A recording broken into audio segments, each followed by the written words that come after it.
Welcome back to Tutorial Tidbits. I'm Elizabeth St. Hilaire, and today I've got a great technique for you to use with your rubber stamps.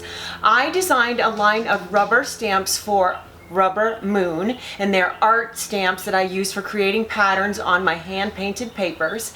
And in addition to using ink pads, traditional ink pads for rubber stamps, I like to stamp with my fluid acrylics. Now, if you brush fluid acrylics onto the rubber stamp, the paint tends to go down into the low areas and doesn't work out quite as well. So I've got a wonderful technique using my gel plate as a stamp pad to press the stamps in and use paint with the rubber stamps. That way I can use metallic, I can use interference, I could use gesso, I could use all kinds of different things with my rubber stamps. So if you've got a couple of minutes, let's go out to the garage studio and play with rubber stamps and the gel plate. So welcome to my garage studio space. Today I'm going to talk about using rubber stamps, rubber art stamps, and I've got these great stamps from rubbermoon.com that I designed myself. They were so kind to give me a line of my own stamps, and I've got tons of different fun patterns. If you're interested in the stamps, I will provide a link below to rubbermoon.com with my direct link to my designs. Just digging through here, picking out a few fun ones. I tend to always gravitate towards the floral. We've got 3 of those. Wow, I guess I really like that one. Anyway, so here's my Rubber Moon art stamps. I'm going to use my hard rubber brayer. I've got out some golden fluid acrylics today. I've got iridescent gold, phthalo blue green shade, and teal. The nice thing about the teal is it is completely opaque, as you can see. You can tell the opacity of the golden paints by the tick marks that are visible on the front of the container. So you can see in the gold that you can see those black tick marks really well. They're a little bit harder to see in the phthalo blue because it's dark, and they're near impossible to see in the teal because it's very opaque. So that's how you can tell on the front of the golden paints how translucent they are. So I'm going to use the teal over dark colors and the dark blue over light colors. I've got my gel press. This is my reusable mono printing plate from Gel Press, which I love so much, and we're going to use this as an ink pad for the stamps. So I keep the gel press in the clamshell for safekeeping, and I try to keep it clean. So there's the gel press. Make sure you can see it. And I've got also some papers that I made previously with the gel plate. So I've just got some collage papers that have a couple of layers on them. So I'm going to show you how to make the rubber stamps yet another layer on your collage papers and how to use the gel plate as an ink pad. So, okay, I've got these. Now I'm going to start with the teal and put it over this nice blue and teal.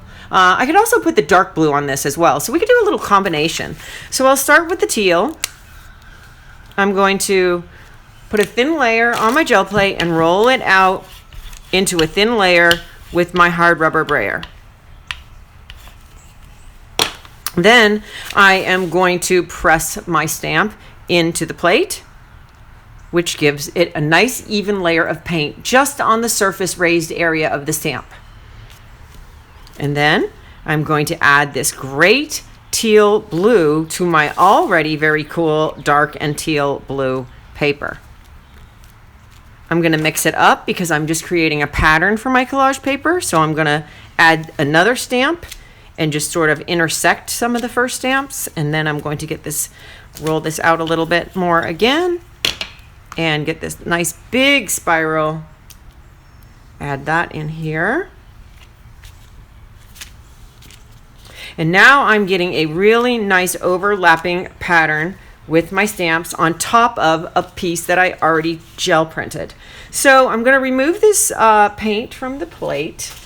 I'll just use the back of this because I now want to switch to dark blue. So I'm just going to remove that, print it on the back of this paper. That could also be the base for another collage sheet. Next, I'm going to use my big flower stamp, and I am going to use the dark blue and add some dark blue over the teal over the lower layer of paper that I've already printed previously. So I'm spreading out with my hard rubber brayer. I'm pressing into the gel plate and adding on top of the teal some dark blue flowers intersecting the pattern that was already down. So I'm just layering and creating multiple patterns over and over. So that looks pretty cool. I'm really liking the way this is very layered with the blues, with the stamps, the teals, the dark blues, and over the paper that I had made previously. So that's really a rather beautiful blue collage paper. Now I'm going to take the gel plate with the impressions from the stamps where I used to remove paint to ink it and apply it to this green sheet.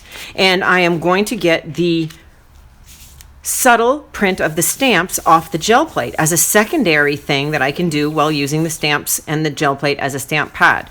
So now I pull that secondary print and I get this nice soft subtle pattern of the stamps into the dark blue. So two ways, double duty, that you can use the stamps and the ink pad. Now I'm going to show you the golden fluid iridescent gold over a dark green, and I'm going to use some smaller of my design stamps. They're little leaf patterns. So I'm going to put the same process, put the metallic gold out onto the gel press. I'm going to press my stamps into the gel press to pick up that metallic gold paint. And I've got this nice dark sheet of green here, and I'm going to print metallic gold on that. And I've got these nice leaves patterns which will look nice on the green. I can overlap them, intersect them. I don't need to make a specific leaf pattern. You can if you want to, but it's kind of neat to just sort of overlap them. And again, I could go over this one with the dark blue or a dark green, but I'm just showing you how you can achieve metallic by using metallic paint and the gel press as your ink pad